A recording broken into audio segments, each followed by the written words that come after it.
Olá, estamos iniciando o programa Despertar, uma produção da TV SEAC, a TV do Centro Espírita Amor e Caridade da cidade de Bauru. No programa de hoje, o tema é o terceiro setor em tempos de pandemia. Nós conversaremos com os profissionais que atuam no projeto Girassol, um dos núcleos de promoção e assistência social do Centro Espírita Amor e Caridade. Inicialmente, conversaremos com Maurício Moura, coordenador geral do projeto Girassol. Olá, Maurício, seja bem-vindo ao Despertar. Olá, Renato, amigos, um prazer estar aqui com vocês uma vez mais para falarmos desse tema tão importante e interessante, que é esse atendimento social que as instituições realizam aqui na cidade de Bauru. Um grande prazer. Maurício, nos fale um pouquinho a respeito do histórico do projeto Girassol. Muita gente não conhece o projeto, então nos fale sobre ele, sobre o projeto que você é coordenador geral e um pouco do histórico do projeto. Ok.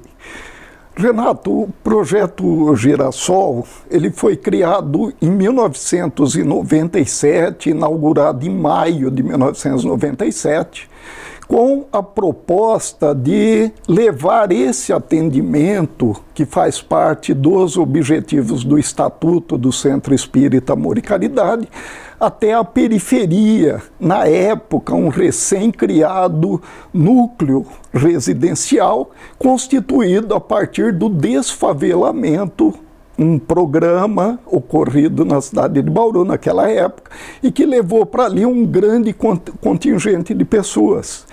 Nós, então, começamos a partir de uma região, de certa maneira, desestruturada em termos de serviços públicos, a auxiliar, apresentando aquelas atividades voltadas às crianças e às famílias, buscando o desenvolvimento das pessoas, sempre com a ideia, o objetivo principal de conferir autonomia, independência daqueles que participam dessas atividades. O projeto Girassol, portanto, tem 24 anos, começou as suas atividades somente com uma equipe de voluntários e, a partir de um determinado momento, foram agregados funcionários.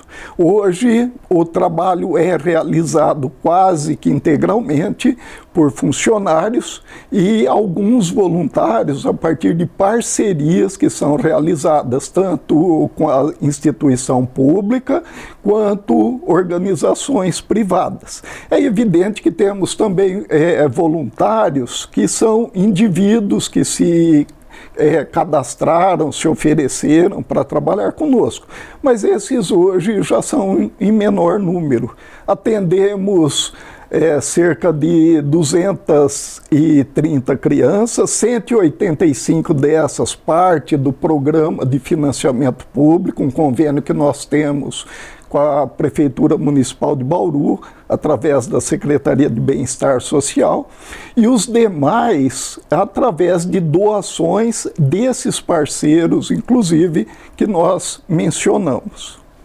Maurício, você como coordenador geral do Projeto Girassol, você possui uma equipe que trabalha com você. Qual é a estrutura do projeto? Como funciona o organograma, você como coordenador e a sua equipe? Como é montada a estrutura do projeto? Muito interessante essa pergunta, Renato, porque as pessoas têm curiosidade de saber. E uma vez que nós recebemos uma parte de financiamento público, essa equipe ela precisa atender o critério da lei. Então nós partimos de uma assistente social, que é o cargo técnico principal dentro do projeto. Ele faz toda a orientação e aquilo que nós chamamos de interface com a Secretaria de Bem-Estar Social.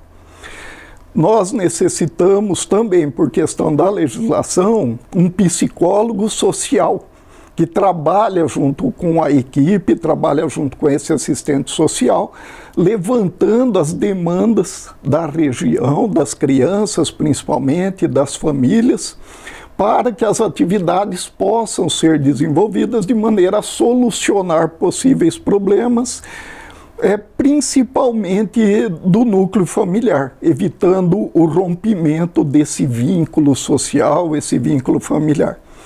Temos uma equipe com 4 educadores, são educadores sociais, né, pessoas que têm, além de um certo preparo, tem todo uma característica de relacionamento com crianças, com as famílias, e nós, particularmente no Projeto Girassol, temos educadores que têm a presença muito forte na comunidade, o que facilita esse vínculo. Esses educadores criam as atividades a partir das demandas da psicologia e do serviço social.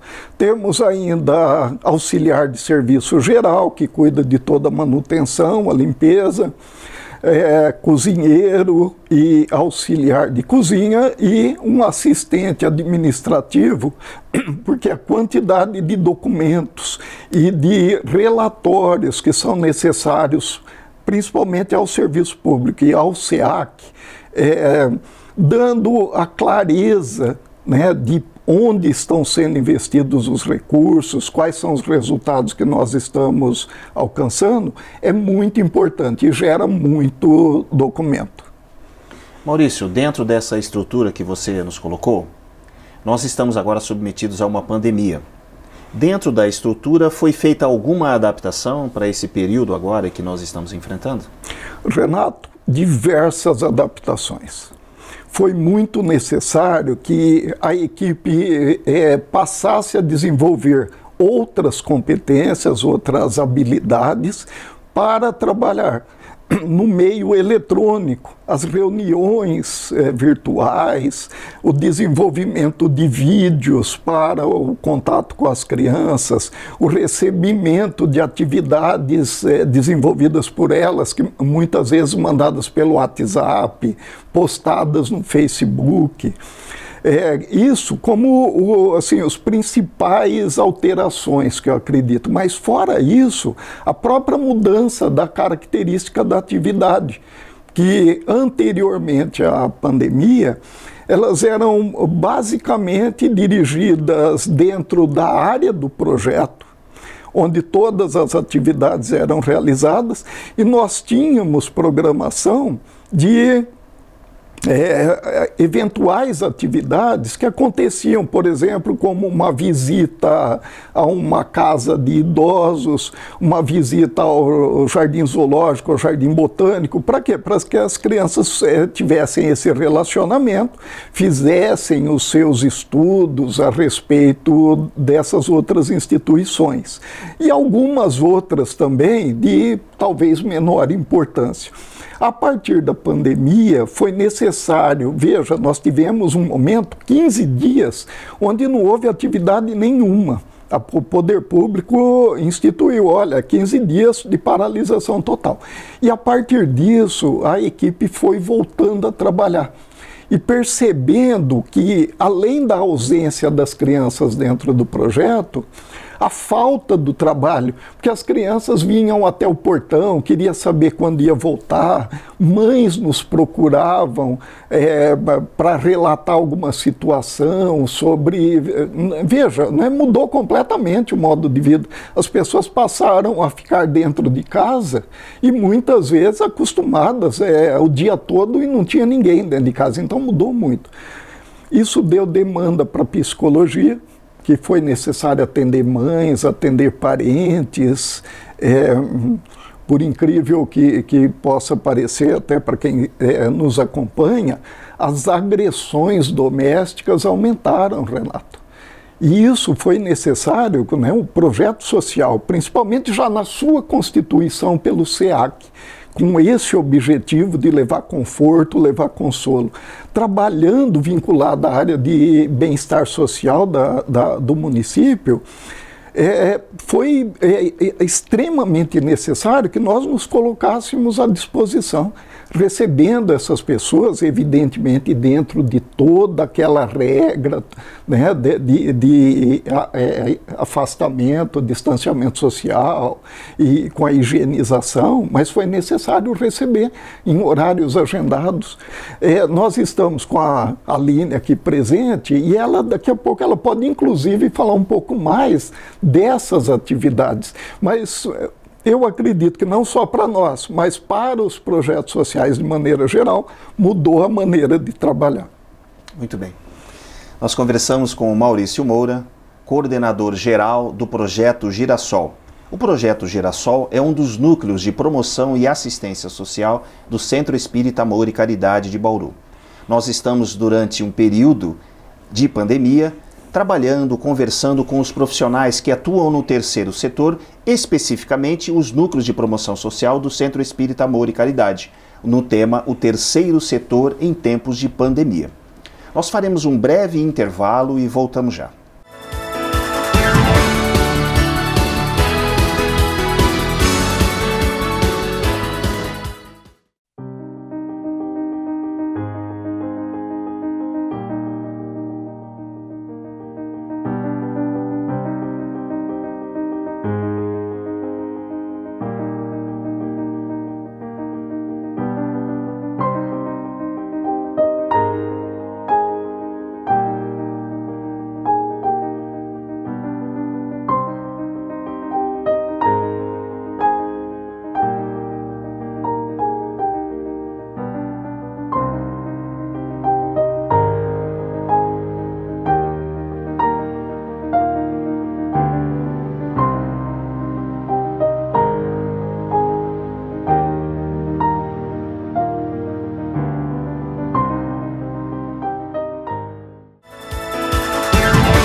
Estamos de volta com o programa Despertar.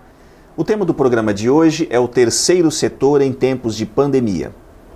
Nós conversaremos com a educadora social do Projeto Girassol, que é um dos núcleos de promoção e assistência social do Centro Espírita Amor e Caridade, a Aline Bela dos Santos.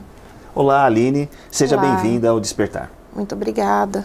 É um prazer recebê-la aqui. Prazer é todo meu. Aline, você atua como educadora social no Projeto Girassol, que é um dos núcleos de promoção e assistência social do Centro Espírita Amor e Caridade. Nos fale a localização do projeto, né? Onde ele está situado na cidade de Bauru. Eu sou educadora, lidero a equipe de educadores do Projeto Girassol. O Projeto Girassol, ele está inserido no núcleo Fortunato Rocha Lima, em Bauru, dentro de uma região que tem muita vulnerabilidade social. Atualmente nós temos o assentamento Primavera, que foram famílias do acampamento Canaã, que foram colocadas no nosso território. Temos o empreendimento do Minha Casa Minha Vida, Chácara das Flores 1 e 2, Parque Jaraguá, Santa de Virgens, 9 de Julho. Então todo esse território é o território que o Projeto Girassol atende hoje. E nós conversávamos antes do programa, e você comentou que você é moradora do bairro. Então eu gostaria que você falasse a respeito da importância dessa relação de você ser uma moradora do bairro e trabalhando no Projeto Girassol, essa relação e o entendimento que você tem da realidade, né, dos moradores do bairro, né? E você também está no projeto já há algum tempo. Eu gostaria que você falasse desse histórico seu dentro do projeto e dessa coisa peculiar de você ser moradora do bairro. Sim, eu estou no projeto desde 2001. Eu cheguei até o Projeto Girassol com 19 anos. Foi meu primeiro emprego com carteira assinada, né? Inicialmente eu trabalhava na secretaria como auxiliar administrativo e moradora do bairro, né? Já conhecia todo mundo, então tem essa questão da relação, a pessoa chega para o atendimento, a gente já conhece, já sabe mais ou menos o que procura. Inicialmente, o Projeto Girassol, quando eu fui admitida, ele não tinha convênio com a Secretaria do Bem-Estar Social, ele nem era considerado um serviço de convivência, ele era uma instituição que era mantido realmente pelo SEAC e doações. E nesse período nós tínhamos muitas atividades que hoje não fazem parte, né? Então tinha aqueles cursos profissionalizantes, aquelas vivências com as famílias, já havia a evangelização. Então assim, eu como moradora já tinha conhecimento desse serviço, da oferta desse serviço dentro do bairro, né? E fui procurar emprego. E graças a Deus fui admitida, né? E tô lá até hoje, tive muita oportunidade de crescimento. pude fazer minha faculdade, hoje trabalho como educadora, então assim, só tenho a agradecer. E o fato de ser moradora do bairro hoje me ajuda muito, porque essa convivência que eu já tenho com a comunidade já me ajuda a entender as demandas que o próprio território traz pra gente, né? E como que isso afeta as crianças que são atendidas na instituição. No trabalho no Girassol, você tem uma equipe, você é considerada uma educadora líder, existem outras educadoras no projeto. Qual é o grupo que acompanha e está próximo ao seu trabalho? Sim, sou educadora líder, né? A gente chama de educadora nível 2, temos mais 3 educadores, eu faço parte dessa equipe e a minha função está justamente em ajudar e planejar as atividades junto à equipe técnica, a assistente social e a psicóloga. Eu fico como ponte, porque o educador no dia a dia, ele tem esse trabalho intensivo com a criança. Então, o que eu faço? Eu organizo o tempo e o espaço para que a gente possa estar sentando, planejando, levantando as demandas que são trazidas. Então, eu estou sempre em contato com a equipe técnica. A minha função enquanto líder é ter esse contato com a equipe técnica e trazer isso para a equipe de educadores. Então, nós planejamos, nós vemos dentro da nossa rotina como que nós vamos encaixar alguns temas que vêm, né, os temas que vêm das SEBs, ou até mesmo alguma demanda que é trazida pela assistência social ou pela psicologia, né? Então a gente tem essa tarefa mesmo de planejar, de ver quais seriam as ações que seriam possíveis para ser trabalhado com as crianças. Então minha função dentro da instituição é essa. Para quem mora no bairro, como que a pessoa deve proceder para que ela possa levar um assistido? E eu queria que você também falasse a faixa etária que vocês assistem no projeto. Nós atendemos crianças de 6 a 15 anos. A pessoa que estiver interessada em ter o atendimento do serviço de convivência, ela tem que procurar uma unidade do CRAS. A unidade do CRAS, que a nossa referência é o CRAS 9 de Julho, que é o CRAS do território. Então, ela pode estar indo por interesse, mas também tem as famílias que são encaminhadas, que são consideradas o grupo prioritário. Então, essas famílias, geralmente, elas participam de algumas ações dentro do CRAS, tem algumas atividades que essas famílias participam, e quando o CRAS verifica uma situação de risco, de violência, então ela classifica essa criança como prioritário e ela nos encaminha. Então, mesmo a pessoa que tem interesse de ter o filho participando das nossas atividades, ela tem que passar pelo CRAS. A única forma de ter esse encaminhamento é via CRAS, né? E o CRAS, geralmente, é ele que determina quais crianças a gente tem que estar atendendo. A demanda é muito grande. Nós hoje atendemos 230 crianças, mas a demanda aumentou muito na pandemia. Muitas famílias que chegaram até o território perderam renda, tiveram que morar em moradias improvisadas. Nós estamos atualmente com duas favelas, né, que nós chamamos de Piquete 1 e Piquete 2.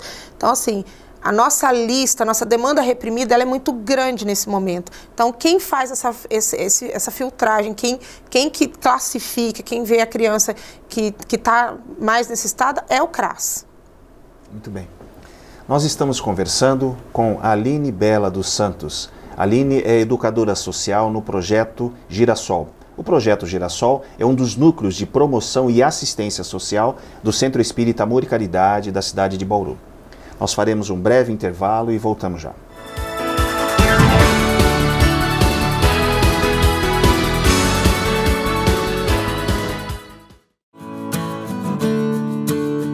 No Bazar SEAC você encontra variedades em roupas, calçados, acessórios, eletrodomésticos, cama, mesa e banho, novos e usados. Além de estar super na moda, você estará vestindo e usando produtos de ótima qualidade. E o melhor, estará contribuindo com o SEAC. Acompanhe as novidades através da página facebook.com/Bazar SEAC. Reserve sua peça favorita e retire no SEAC. 14 3366 3218.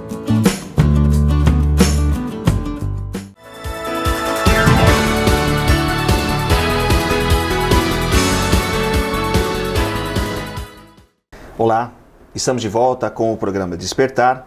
Nós estamos aqui conversando com a educadora social do projeto, Aline Bela dos Santos. Aline, nós conversávamos a respeito da triagem que muitas crianças têm que ser submetidas quando os pais a levam, né, para que elas possam ser assistidas no projeto Girassol, e você comentava que elas inicialmente passam pelo CRAS, que é o Centro de Referência em Assistência Social. Sim. Como funciona essa triagem, Aline? Sim, as crianças, muitas vezes as famílias participam de outros serviços ou são encaminhadas por outros atendimentos dentro da rede SUAS, que é o Sistema Único de Assistência Social. O CRAS, ele está localizado no território, então os CRAS, eles têm essa característica de estar no território. Então, famílias que são beneficiadas pelo Bolsa Família e outras, né, outras transferências de renda. Tem também casos de criança em situação de acolhimento.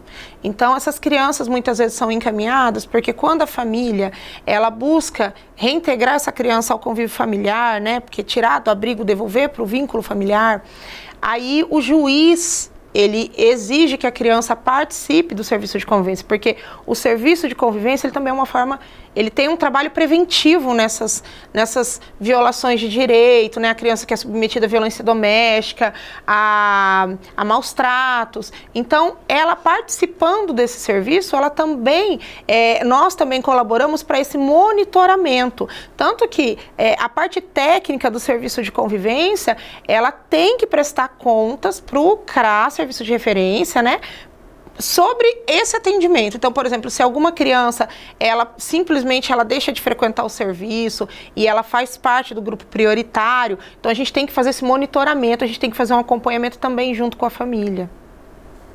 Aline, nos fale a respeito de todo o trabalho que foi feito de adaptação do projeto em tempos de pandemia.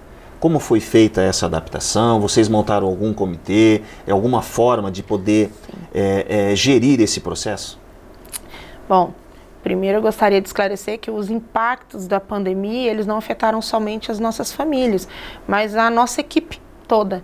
Porque nós precisamos, além de nos reinventar, além de desenvolver novas habilidades, nós precisamos também sentar e a gente teve que se fortalecer, porque o serviço de convivência, a gente fala que a convivência é o meio e o vínculo é resultado. Então, você imagina você não ter essa criança ali, você ter totalmente a sua rotina de trabalho, né, alterada, teve toda aquela questão do medo, do distanciamento social, da incerteza, é uma pandemia sem precedentes. Então, para nós que somos a equipe que está diretamente ligada às crianças e a gente sabia os riscos que esse profissional corre, porque como que você vai estar trabalhando o distanciamento, como que você vai estar trabalhando os protocolos de biossegurança, quando você tem uma quantidade enorme de pessoas que você, né, é responsável. Os grupos que a nossa equipe de educadores atende, eles têm cerca de quase 30 crianças. Então, para o educador é um risco muito grande, diferente de outros profissionais, né, que não têm essa função. Então, quando nós percebemos que a quarentena ela não duraria apenas 40 dias, foi necessário a criação de um grupo de estudos. Nós criamos um grupo que chamamos de gestão de crise, e aí nós envolvemos a equipe toda, as técnicas de referência, né, a psicóloga, assistente social, os educadores, até os funcionários da cozinha, da limpeza, e nós começamos a mapear esses impactos e ver o que realmente, quais seriam as demandas que essa pandemia traria para a gente.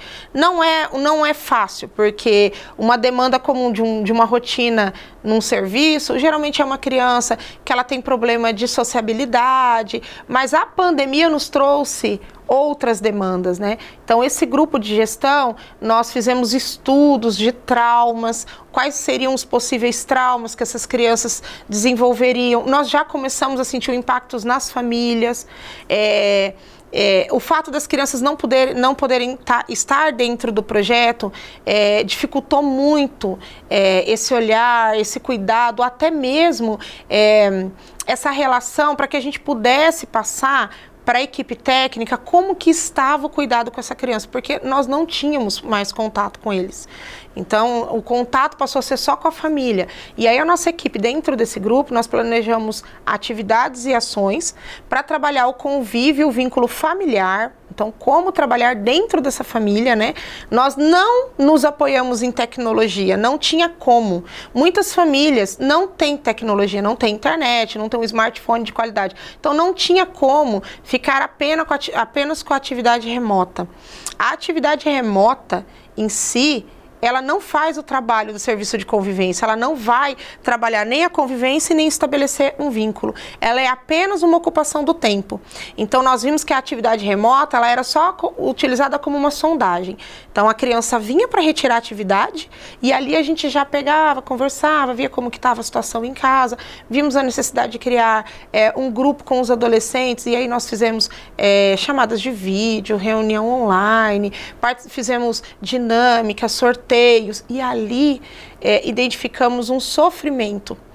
Eles estavam participando muito de questões familiares. Então, por exemplo, o pai e a mãe perderam o emprego.